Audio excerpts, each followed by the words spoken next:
On a crisp morning in an upscale quiet neighborhood in Fairfield, flashing red and blue lights in a rearview mirror signaled a routine, humiliating intimidation tactic. The driver was simply a father traveling a few blocks to return a forgotten pink sippy cup to his 3-year-old daughter. Yet the patrol officer who pulled him over saw only an easy target: a black man driving a luxury SUV in the wrong zip code. Officer Patrick Donnelly expected fear and subservience. What he absolutely did not expect was that the man he had just ordered out of his vehicle was the chief federal prosecutor for the United States Department of Justice. Unwittingly, the predator had just cornered a lion. Michael Brooks was having a remarkably good morning. He carried the quiet, unshakable confidence of a man who spent his days dissecting complex legal arguments and holding the powerful accountable.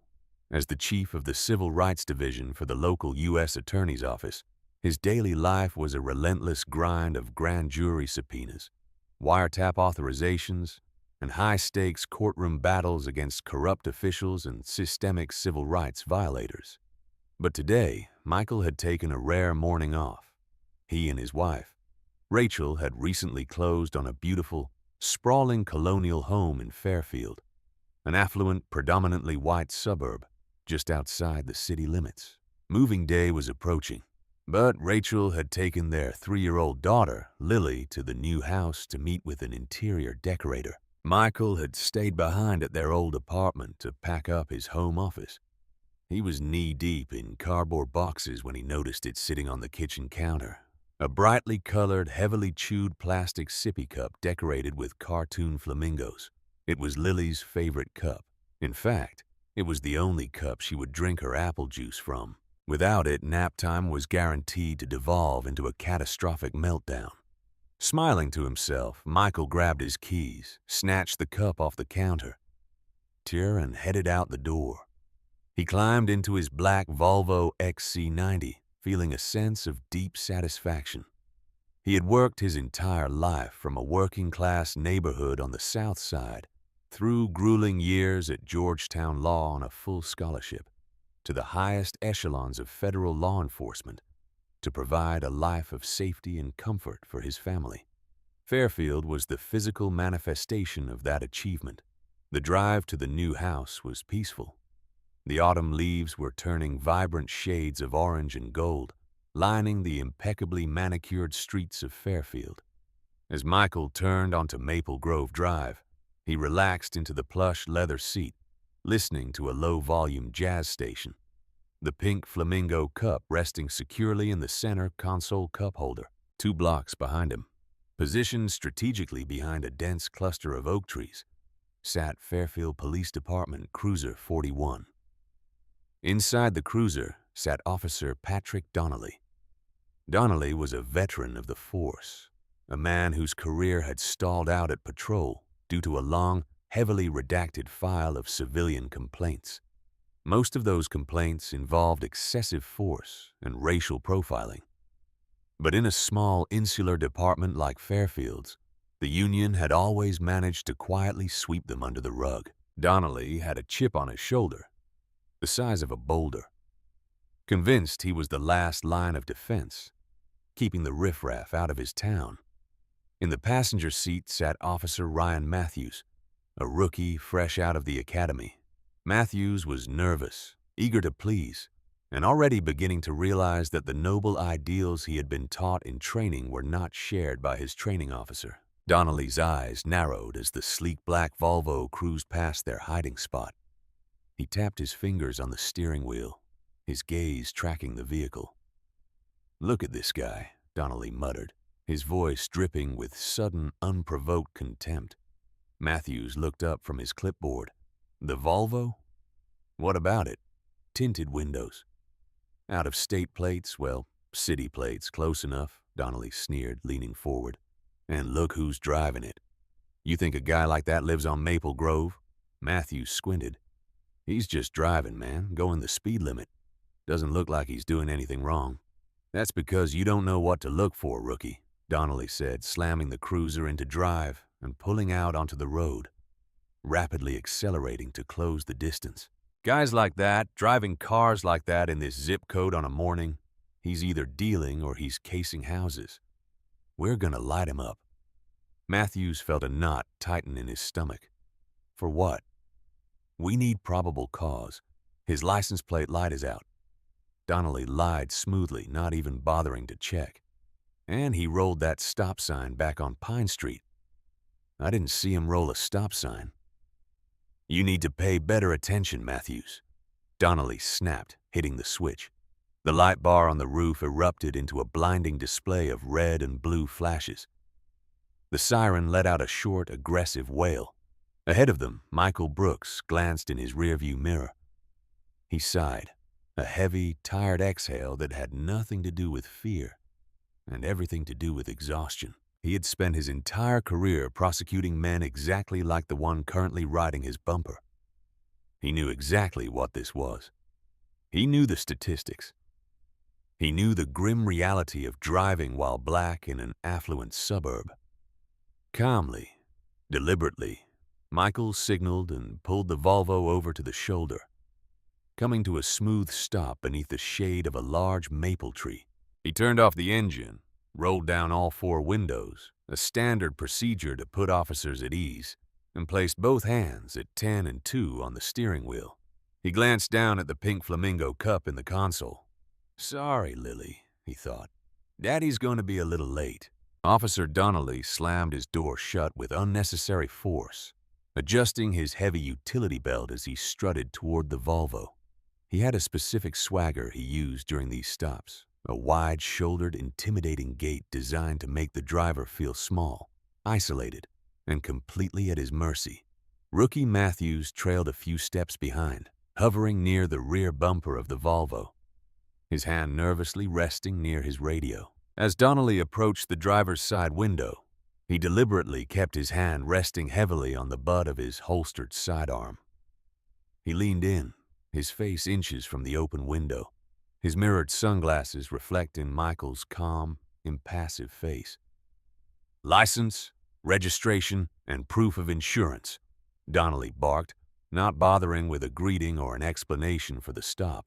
Good morning, officer, Michael replied, his voice even, resonant, and entirely devoid of the panic Donnelly was used to inducing.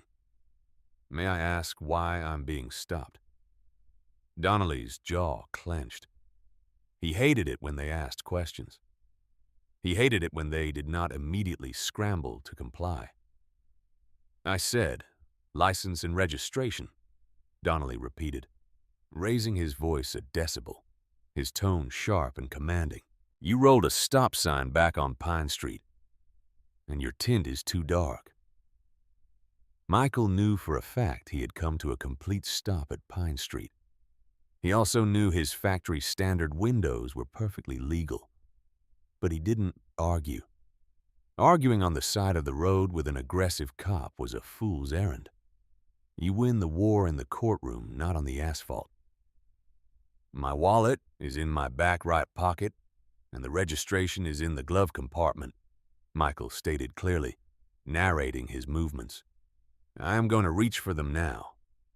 Just get the documents, Donnelly snapped, clearly annoyed by Michael's methodical, unbothered demeanor. Michael retrieved his civilian driver's license. As a federal prosecutor handling dangerous cartel and civil rights cases, he carried a secondary restricted ID alongside a heavy gold badge deeply concealed in an interior flap of his leather wallet. He deliberately pulled only his standard state driver's license and handed it, along with the registration, through the window. He wanted to see exactly how far this officer was willing to take this. He wanted to witness the profiling firsthand. Donnelly snatched the cards from Michael's hand. He looked at the license, then peered around the pristine interior of the luxury SUV. Michael, huh? Donnelly said, using Michael's first name with intentional disrespect. You're a long way from home, Michael. The address on this license is across the city. I'm in the process of moving, Michael replied mildly. Just a few blocks from here, actually, on Fairfield Lane. Donnelly let out a harsh, disbelieving laugh. Fairfield Lane? Sure you are. Those houses go for over $1 million. They do, Michael agreed politely, offering no further explanation. Donnelly's frustration mounted. The guy was not breaking a sweat. He was not stammering. He was sitting there, like he owned the place. "So, what are you doing right now?" Donnelly demanded, his eyes darting around the vehicle, desperately looking for anything. An empty bottle, a loose pill, anything to justify tearing the car apart, cruising around looking at houses you claim you're buying. "I'm dropping something off for my daughter," Michael said, nodding toward the center console. "She forgot her sippy cup. My wife is at the new house." Donnelly scoffed, looking at the bright pink flamingo cup. To his prejudiced mind, it was a prop, a convenient excuse. A sippy cup, right. Step out of the vehicle. Behind the cruiser, Officer Matthews stepped forward involuntarily. "Hey, Patrick," he whispered urgently. "He gave us his info. Let's just run it and write the warning." "Back off, Matthews," Donnelly hissed over his shoulder. He turned back to Michael, his hand resting aggressively on his gun again. "I said, step out of the vehicle, Michael." "Now, officer," Michael said, his voice dropping an octave, taking on the authoritative timbre he used during cross-examinations. "I have provided my identification. You have cited a traffic violation. Write the citation if you feel it's warranted, but I am under no obligation to exit my vehicle for a rolling stop." "I smell marijuana," Donnelly lied instantly, smoothly, pulling out the oldest, most abused trick in the corrupt cop playbook. "That gives me probable cause to search this vehicle. Now, unbuckle your seatbelt and step out before I pull you out." Michael stared at Donnelly. The audacity was almost breathtaking. The car was brand new and smelled strictly of leather cleaner and the faint hint of baby wipes. "Officer, there is no marijuana in this car," Michael said firmly. "I do not consent to a search of my vehicle. If you order me out, I will comply under protest, but you are violating my Fourth Amendment rights." "Oh, we got a roadside lawyer here," Donnelly mocked, a cruel smile twisting his lips. He pulled his taser from its holster and tapped it against the window frame. "Step out, now." Michael slowly unbuckled his seatbelt. He kept his hands perfectly visible as he pushed the door open and stepped out onto the asphalt. He was tall and broad-shouldered and towered over the slightly shorter, stockier Donnelly. As soon as Michael's feet hit the ground, Donnelly grabbed him roughly by the shoulder, spinning him around and slamming him chest first against the side of the Volvo. "Hands on the roof! Spread your legs!" Donnelly barked, kicking Michael's boots apart. Officer Matthews rushed forward, looking panicked. "Donnelly, what are you doing? We don't have—" "I said secure the perimeter, rookie!" Donnelly shouted, beginning to aggressively pat down Michael's sides, moving dangerously close to his groin. Performing a search that was far beyond a standard Terry frisk for weapons, Michael endured the humiliation silently, his jaw locked tight. He felt Donnelly's hands shove roughly into his back pocket, yanking out his leather wallet. "Let's see what else you're hiding, Michael," Donnelly muttered, flipping the wallet open. Donnelly stood a few feet back, holding Michael's wallet in one hand while keeping a watchful eye on him. Michael remained facing his vehicle, his hands resting on the roof, projecting a statuesque calm that was beginning to deeply unnerve Officer Matthews.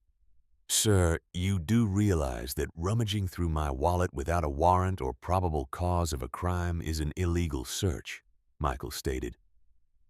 His voice rang out clearly in the quiet morning air. He wanted to make sure his words were captured on the officer's body cameras, if they had even bothered to turn them on.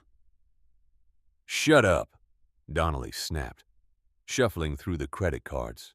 He pulled out a wad of cash, about $400 Michael had withdrawn to pay movers later that week. Carrying a lot of cash for a guy just dropping off a baby cup. Donnelly sneered, holding the bills up. "Drug money? Or maybe you just hit a register downtown." It's cash to pay for moving expenses, Michael replied smoothly.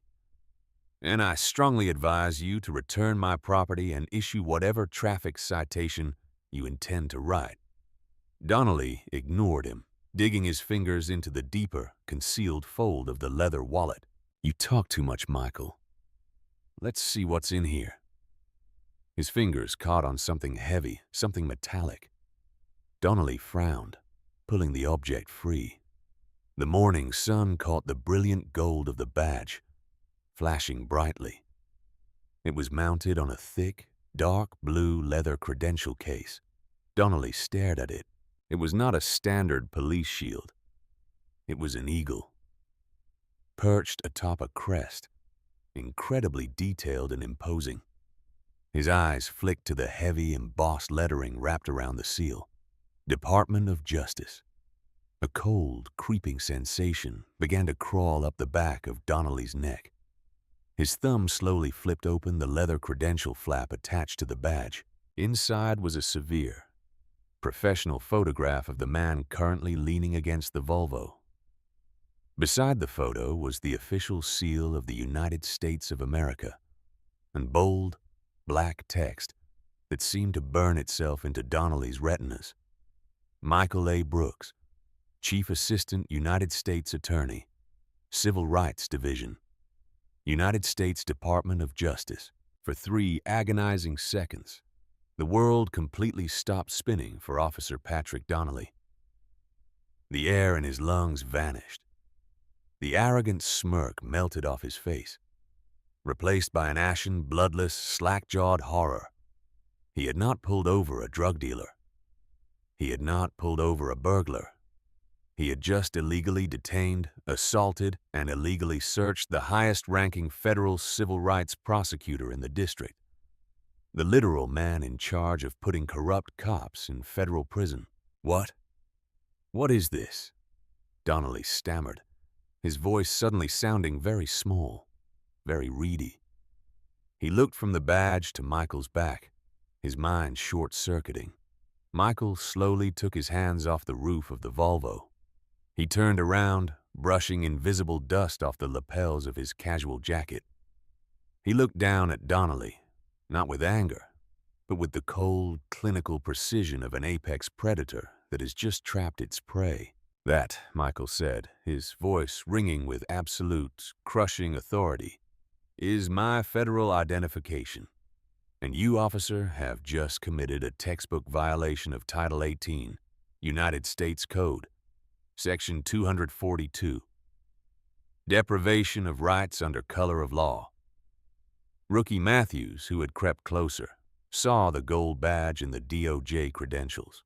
All the blood drained from the young officer's face.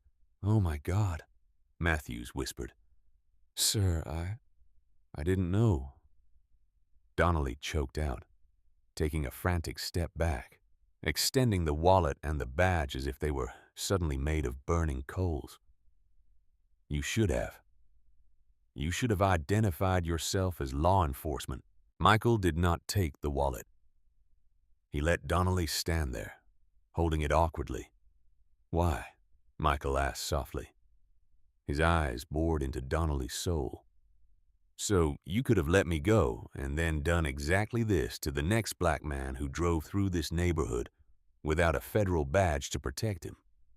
No, sir, you don't understand. You rolled the stop."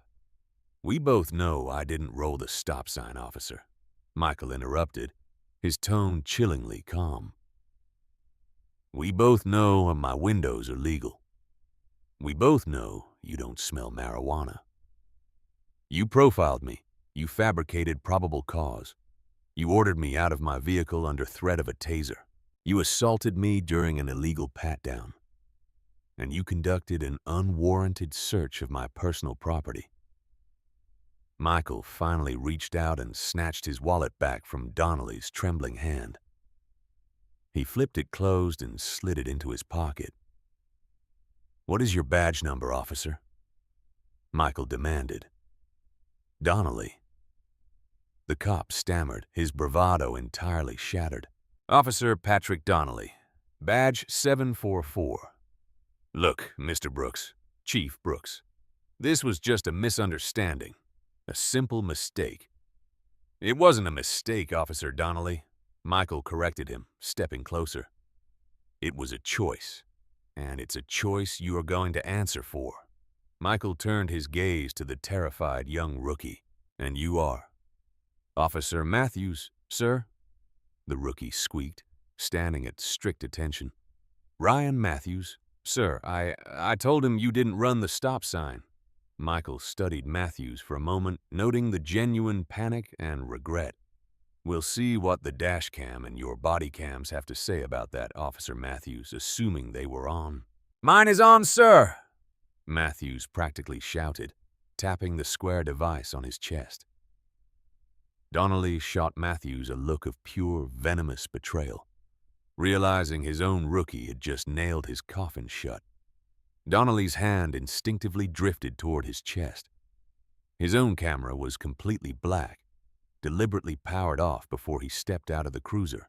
Excellent, Michael said, a tight, dangerous smile touching his lips.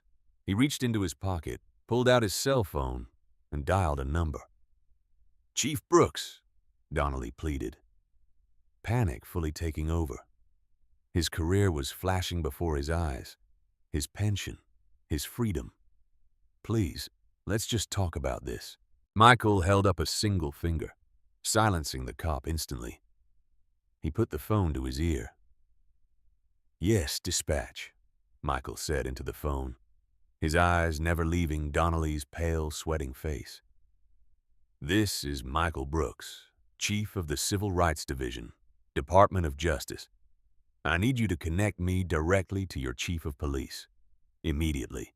Tell him I'm standing on Maple Grove Drive with 2 of his officers, and he needs to get down here right now. We have a federal situation.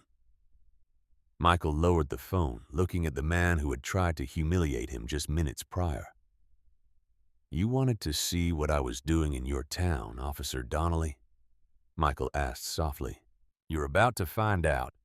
When Fairfield Police Chief William Hayes arrived, it felt like a slow, agonizing descent into hell for Officer Patrick Donnelly. The silence on the side of Maple Grove Drive was deafening, broken only by the low idle of the police cruiser and the rustle of autumn leaves. Michael Brooks leaned casually against the pristine hood of his Volvo, his arms crossed over his chest, projecting an aura of absolute terrifying calm. He did not look at Donnelly. He did not need to. The psychological weight of the situation was already crushing the veteran cop. Donnelly paced near the rear of his cruiser, his face a mottled mask of crimson and ash gray. He was hyperventilating, his hands trembling so violently he had to hook his thumbs into his duty belt to steady them. He kept shooting desperate, venomous glares at rookie Ryan Matthews, who stood rigidly at parade rest near the passenger side, his body camera still glowing with a steady, damning red light. Matthews, Donnelly hissed under his breath, stepping closer to the young officer. You need to turn that thing off, now. We need to get our story straight. Matthews swallowed hard, his Adam's apple bobbing. He looked from his training officer to the silent, imposing figure of the federal prosecutor, leaning against the SUV. I can't, Patrick, Matthews whispered, his voice cracking. Department policy says once a stop escalates, it stays on until a supervisor arrives, and he's a Fed. I'm not catching a federal obstruction charge for you, you little rat. Donnelly spat, his eyes wide with a cornered animal panic. I'll bury you. The Union will eat you alive. The Union isn't going to save you from the Department of Justice. Officer Donnelly, Michael's voice rang out, slicing through the air like a scalpel. He had not even turned his head, but his hearing was sharp. I strongly suggest you stop attempting to suborn perjury from a junior officer. That's another felony to add to the pile. Donnelly snapped his mouth shut, a cold sweat breaking out across his forehead. A moment later, the wail of approaching sirens shattered the suburban quiet. A black unmarked Ford Explorer with hidden strobes tearing through the grille came hurtling around the corner of Pine Street, followed closely by a second Fairfield patrol cruiser. The Explorer slammed to a halt behind Donnelly's car, tires squealing on the asphalt.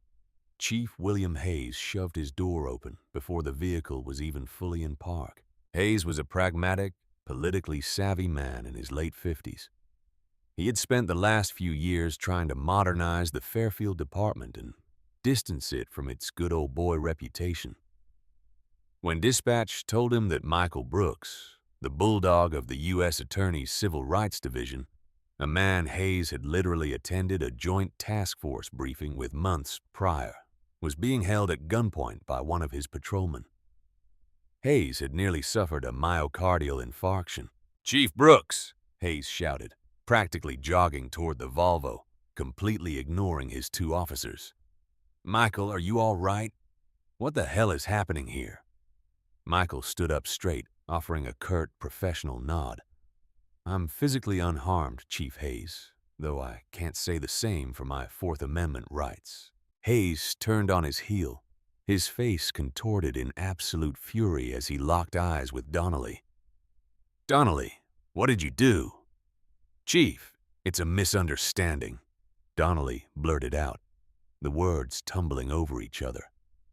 "We saw the vehicle, out-of-state plates, tinted windows. He rolled the stop sign at Pine Street. I initiated a lawful traffic stop. When I approached, he was acting erratic, evasive. I smelled marijuana. I asked him to step out and he got combative." "He's lying," Matthews interjected. The single, crisp sentence hung in the air, heavy and absolute. Hayes whipped his head toward the rookie. "Explain, Matthews, now." Matthews stood tall, though his hands were shaking. "Sir, the vehicle had city plates, not out of state. The tint is factory. The driver came to a complete stop at Pine Street. Officer Donnelly stated on the record before initiating the lights that he believed the driver was casing houses because of his race and the vehicle he was driving. When we approached, Mr. Brooks was perfectly compliant. Officer Donnelly fabricated the scent of marijuana to initiate a search, ordered him out under threat of a taser, and performed an aggressive, non-consensual search of his person and wallet." Donnelly lunged a half-step toward Matthews. "You lying piece of... Yeah, stand down, Donnelly," Hayes roared, stepping between them, his hand instinctively dropping to his own radio. "One more word and I'll have you in handcuffs myself." Hayes turned back to Michael, his expression one of profound mortification. "Michael, Mr. Brooks, I'm so deeply sorry. This is not how we operate. This does not reflect the Fairfield Police Department." "It reflects exactly how Officer Donnelly operates, William," Michael said, his tone icy and unforgiving, and the fact that he felt perfectly comfortable fabricating probable cause in front of a rookie tells me this isn't his first time. It's just the first time he pulled over someone with a bigger badge. Just then, a sleek silver sedan pulled up across the street. A heavy-set man in a cheap suit hoisted himself out, carrying a worn leather briefcase. It was Paul Rossi, the local police union representative. Donnelly must have texted him the moment Michael had pulled his phone out.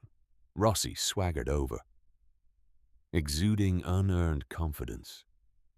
"All right, let's calm down here. Chief Hayes, Donnelly, who's the civilian?" Rossi asked, jerking a thumb toward Michael. "Listen, if my guy says he smelled weed, he smelled weed.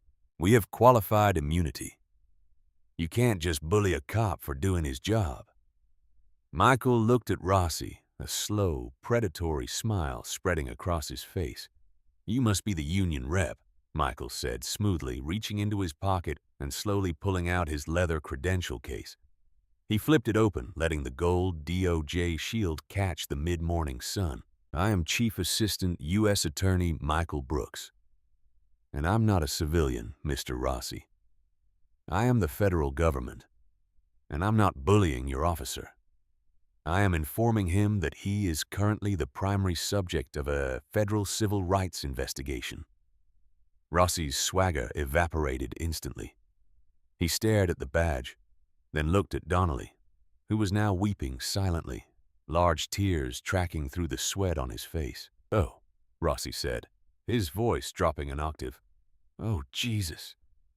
"Chief Hayes," Michael continued, his voice echoing with absolute authority, "I want Donnelly's badge and gun right now. I want him placed on administrative leave pending a joint DOJ and FBI investigation. And I want the body camera and dash camera footage from Cruiser 41 secured and handed over to FBI Special Agent Scott Reynolds by 5 today. Do we understand each other?" "Yes, sir," Hayes said without a second of hesitation. He turned to Donnelly. "Badge, gun. Now, Patrick." With trembling, defeated hands, Officer Patrick Donnelly unclipped his radio, unbuckled his heavy gun belt, and unpinned the silver shield from his chest, handing them over to his chief. In the span of minutes, his arrogance had cost him his entire identity. Michael did not stay to watch the rest of the humiliation. He walked around to the driver's side of his Volvo, opened the door, and slid inside. He glanced at the passenger seat. The pink flamingo cup was still sitting exactly where he had left it. He started the engine, leaving the disgraced cop, the terrified union rep, and the apologetic police chief standing in his rearview mirror. Later, Michael pulled into the wide, sweeping driveway of his new home on Fairfield Lane.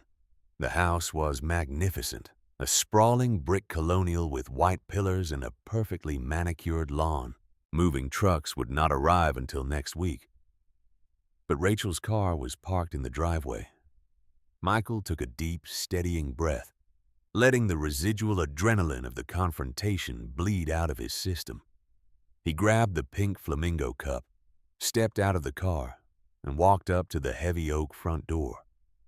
He found his wife, Rachel, in the expansive, sunlit kitchen discussing paint swatches with a woman holding an iPad at her feet. His 3-year-old daughter, Lily, was sitting on the hardwood floor, looking dangerously close to a meltdown, her lower lip trembling as she clutched a generic blue plastic cup. "Daddy!" Lily squealed, dropping the blue cup and scrambling to her feet as soon as she saw him. "Hey, princess," Michael smiled, his entire demeanor softening as he scooped his daughter up into his arms, kissing her cheek. He produced the pink cup like a magician revealing a rabbit.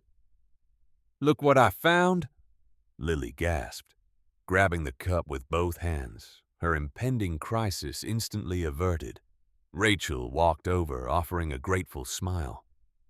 She kissed Michael softly. "You are a lifesaver." "What took you so long?" "Traffic." Michael looked at his beautiful, brilliant wife. He thought about the ugliness he had just faced on the side of the road, the raw, unfiltered racism that had tried to strip him of his dignity just a mile from where they stood. He thought about telling her, about letting her share the burden of his anger. But then he looked at Lily, happily sipping her apple juice. They had moved here for peace. He was not going to let Patrick Donnelly steal their joy on their first day in their new home. "Just a little detour," Michael said softly, smoothing Rachel's hair. "Nothing I couldn't handle." But handling it was exactly what Michael intended to do. The following morning, the atmosphere inside the United States Attorney's office in the city was electric. The news of Michael's traffic stop had spread through the division like a wildfire. Federal prosecutors are a tight-knit, fiercely protective breed, and hearing that their chief had been unlawfully detained and assaulted by a racist patrolman had sent the entire floor into a cold, calculated rage. Michael sat at the head of the long mahogany table in the primary conference room. Flanking him were Special Agent Scott Reynolds, the lead investigator for the FBI's Civil Rights Squad, and Elizabeth "Cat" Caldwell. Cat was Michael's top deputy, a razor-sharp, relentless prosecutor. who had a reputation for cross-examinations so brutal they frequently ended in plea deals before lunch recess. Because I am the victim in this matter, I am formally recusing myself from the direct prosecution of this case," Michael announced, his voice echoing in the quiet room. "Kat, you have point.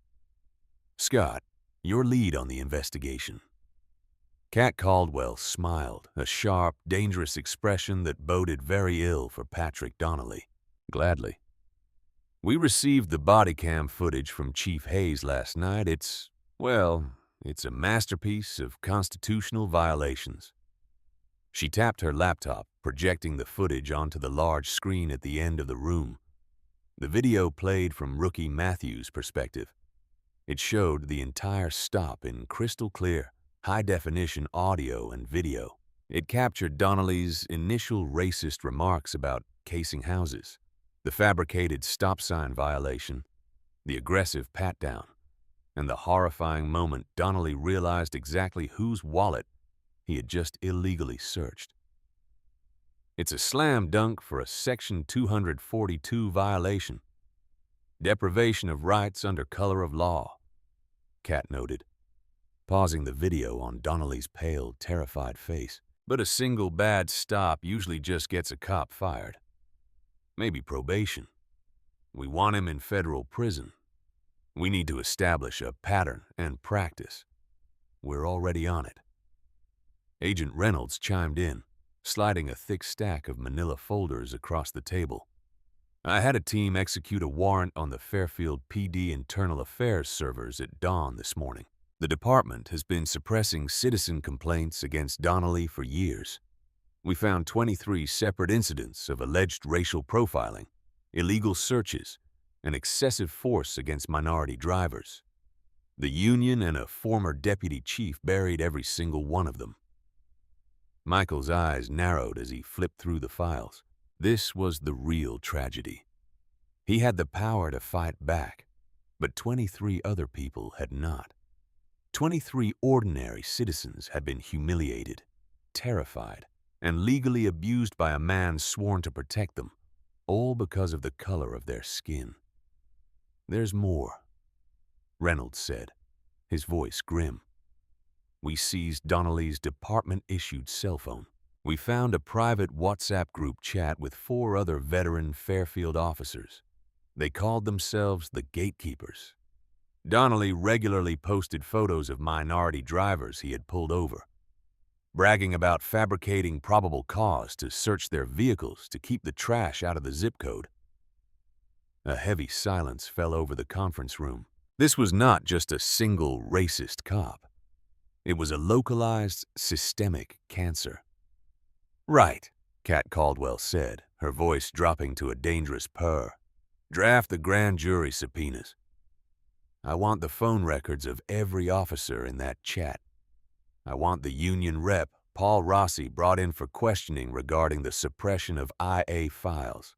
And Reynolds, I want you to go back to Fairfield and offer a formal immunity deal to rookie Ryan Matthews in exchange for his full testimony."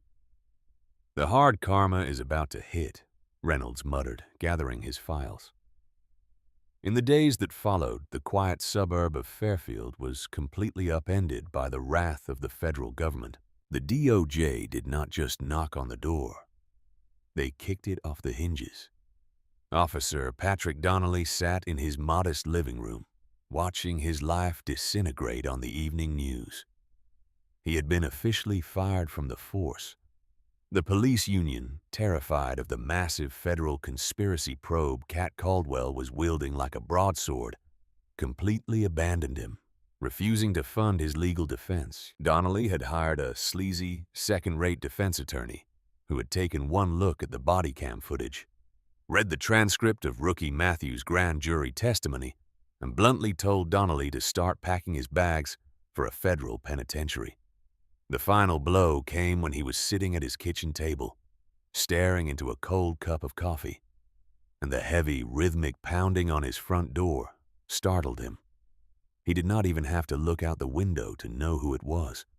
He opened the door to find Special Agent Scott Reynolds standing on his porch, flanked by 4 heavily armed FBI agents wearing tactical vests emblazoned with bold yellow letters.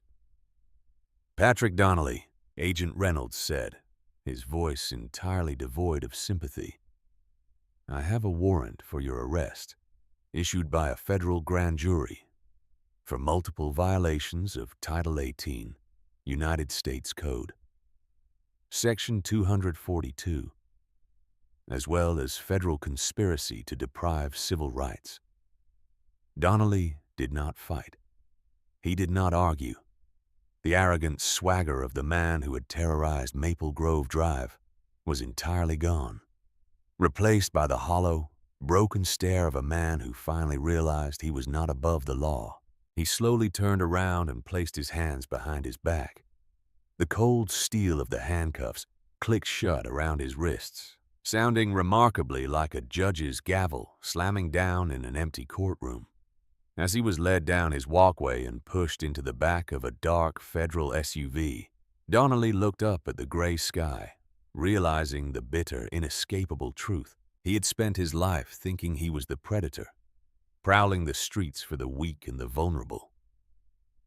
He never once considered that eventually he would pull over a man who had the power of the United States government resting in his back pocket.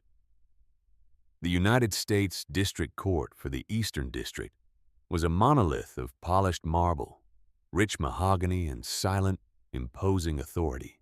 It was a place where local prejudices and small-town corruption went to die under the harsh, unforgiving fluorescent lights of the federal justice system. Patrick Donnelly sat at the defense table, looking significantly older and noticeably thinner.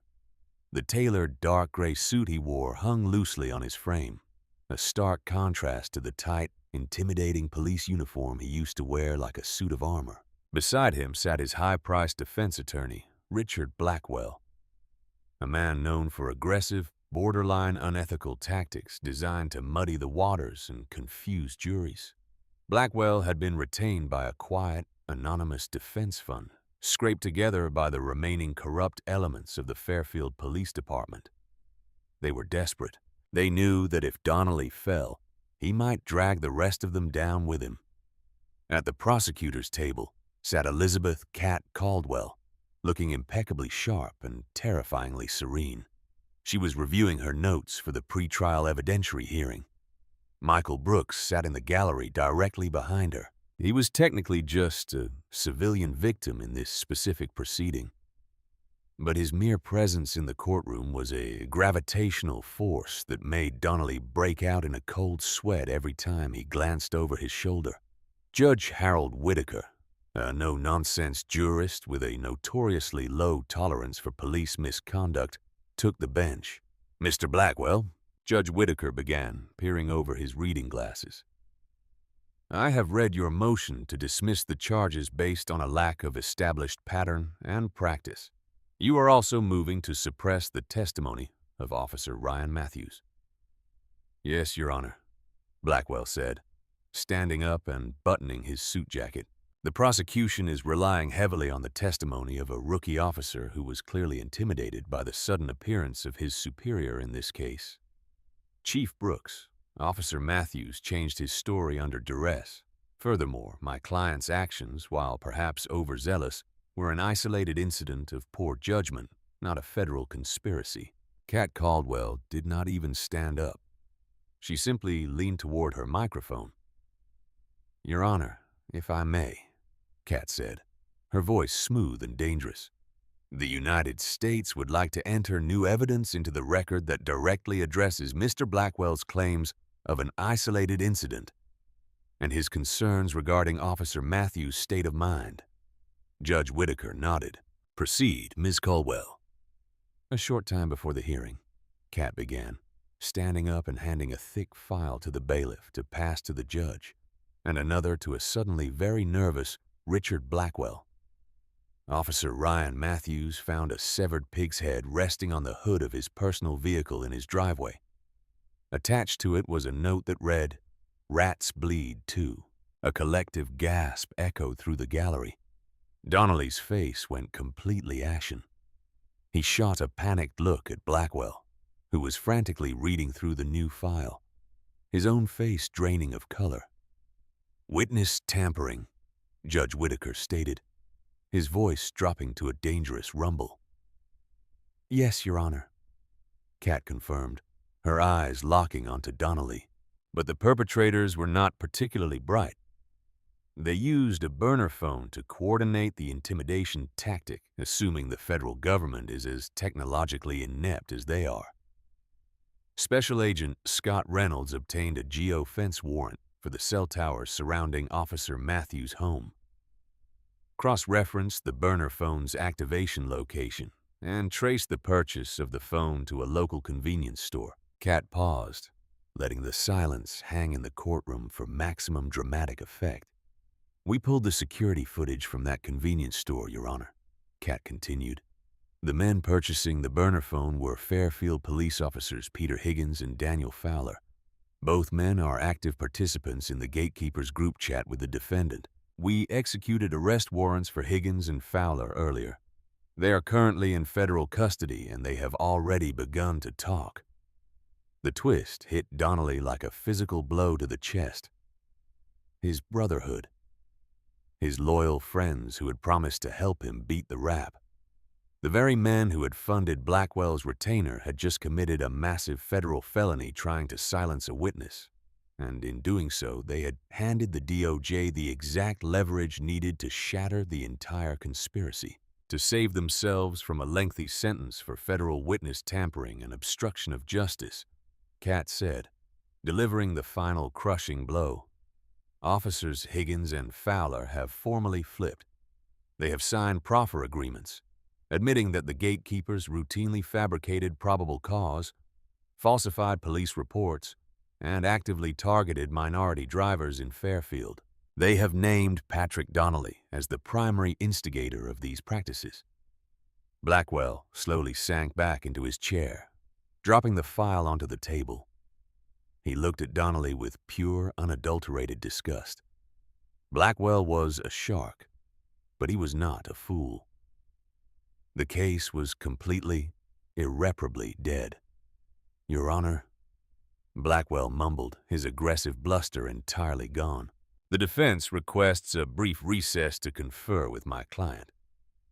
"Take all the time you need, Mr. Blackwell," Judge Whitaker said coldly. "But I suggest you explain the realities of federal sentencing guidelines to Mr. Donnelly very clearly." As the judge called a recess, Donnelly sat frozen in his chair. He looked back at the gallery. Michael Brooks was looking right at him. Michael did not smile. He did not gloat. He simply watched Donnelly with the calm, measured eyes of a man who had successfully excised a tumor from his community. The hard karma had finally, unequivocally, arrived. The plea deal negotiations took little time. When a federal prosecutor holds a royal flush, the defense does not get to bluff. Facing a potential lengthy sentence if the case went to trial with the added conspiracy and civil rights violations, Patrick Donnelly took the only exit left available to him. He agreed to plead guilty to 1 count of deprivation of rights under color of law and 1 count of conspiracy to obstruct justice. In exchange, the DOJ agreed to cap his sentencing recommendation at 8 years in federal prison, without the possibility of early parole.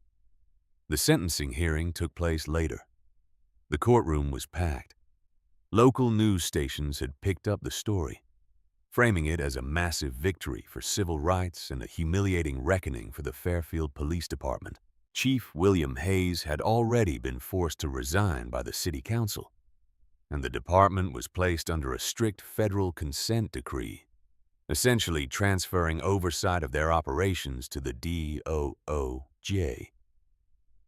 When it was time for victim impact statements, Kat Caldwell stepped aside, allowing Michael Brooks to walk through the swinging wooden gate and approach the podium. Donnelly, wearing a bright orange federal jumpsuit, stared down at his shackled wrists, unable to meet Michael's eyes.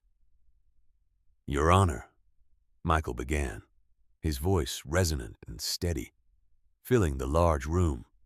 "I have spent my entire career in courtrooms just like this one. I have prosecuted cartels, corrupt politicians, and violent extremists. I understand the mechanics of the law better than most. But when I was pulled over on Maple Grove Drive, I was not a federal prosecutor. I was just a father trying to bring a pink plastic cup to his 3-year-old daughter. Michael looked at Donnelly, his expression devoid of hatred, but heavy with righteous accountability. Patrick Donnelly looked at me and did not see a father, a neighbor, or a citizen entitled to the protections of the Constitution, Michael continued. He saw a stereotype. He saw a target. He used the badge, a symbol of public trust that men and women died defending, as a weapon of intimidation and racial prejudice. He humiliated me not because of what I had done, but because of who I am. The courtroom was completely silent. Even the court reporter seemed to be typing softer. "I am fortunate," Michael said, his voice tightening slightly with emotion. "I had the credentials, the education, and the systemic power to fight back.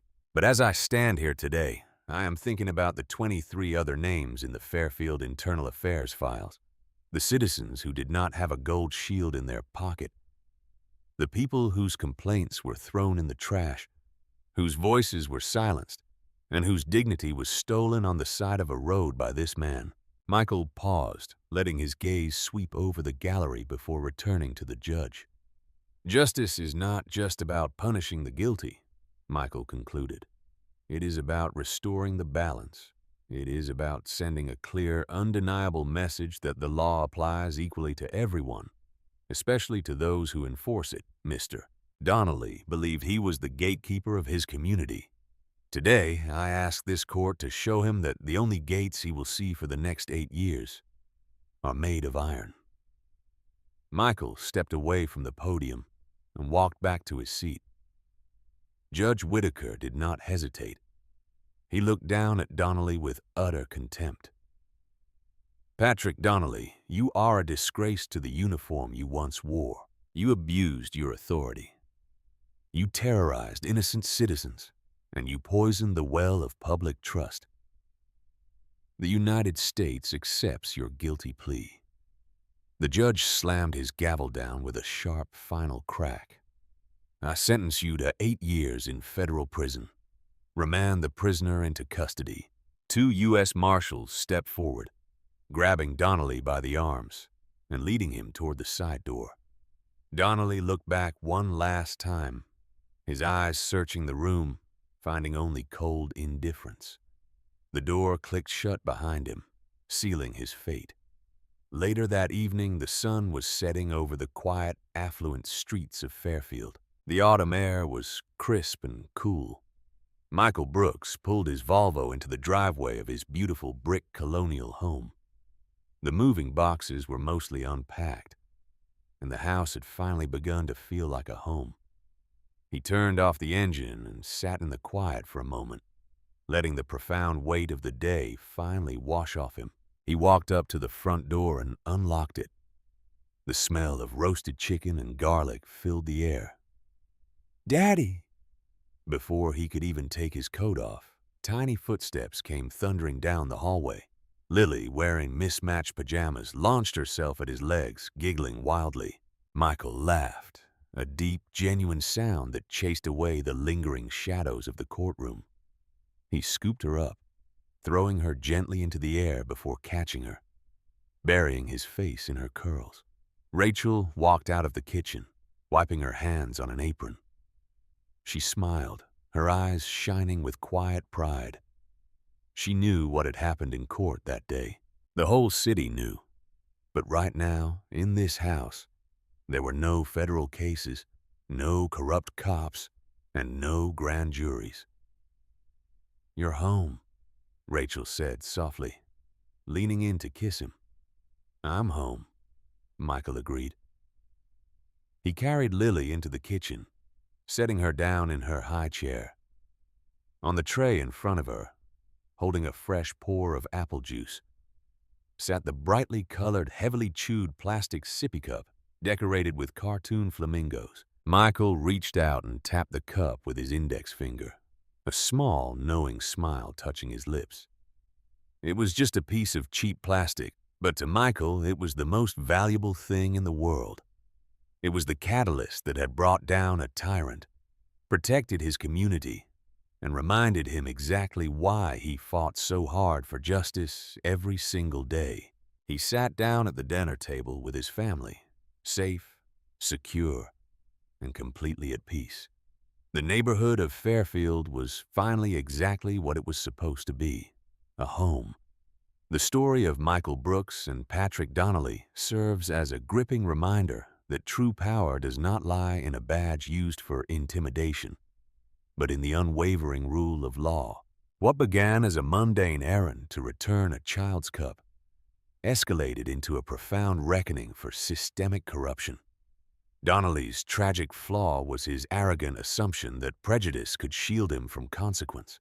However, the unexpected twist of pulling over a federal prosecutor transformed his routine abuse of power into a fatal career misstep. The subsequent unraveling of the gatekeepers illustrates that hard karma often arrives when corrupt systems are finally forced into the light of federal scrutiny. Ultimately, Michael's quiet victory in the courtroom protected not only his family's peace in their new home, but also secured justice for the countless voiceless citizens who came before him. In the end, Michael Brooks' quiet morning errand taught us one of life's most powerful lessons. Never underestimate the quiet strength that lives inside ordinary moments. What looked like a simple drive to return his daughter's favorite pink sippy cup became a profound reminder that true power doesn't always roar. It often arrives wearing everyday clothes, carrying nothing more than love for family and an unshakable belief in justice. When Officer Patrick Donnelly chose prejudice over procedure, he never imagined he was about to face a man who had spent his entire career fighting exactly the kind of darkness that once tried to define him. Yet Michael didn't fight with rage or revenge. He stood with calm dignity, armed only with the truth and the quiet confidence of someone who had earned every inch of the life he was building for his wife and little girl. The story whispers to all of us, no matter how small or routine your day feels, never let anyone diminish your worth. Your integrity, your purpose, and your love for those who depend on you are stronger than any badge misused in arrogance. Hard karma doesn't always come loudly. It sometimes rolls up in the form of a father simply trying to make his daughter's nap time peaceful. And when it does, it reminds the world that the rule of law, when truly honored, protects the vulnerable and holds the powerful accountable. If this story moved you, if it stirred something deep in your chest about fairness, resilience, and standing tall when the world tries to push you down, drop a comment below and tell me, what's one moment in your life where quiet strength changed everything? And if you believe in stories that inspire real courage and justice, hit that subscribe button, turn on notifications, and join this community. Together, we'll keep shining light where it's needed most. Thank you for watching.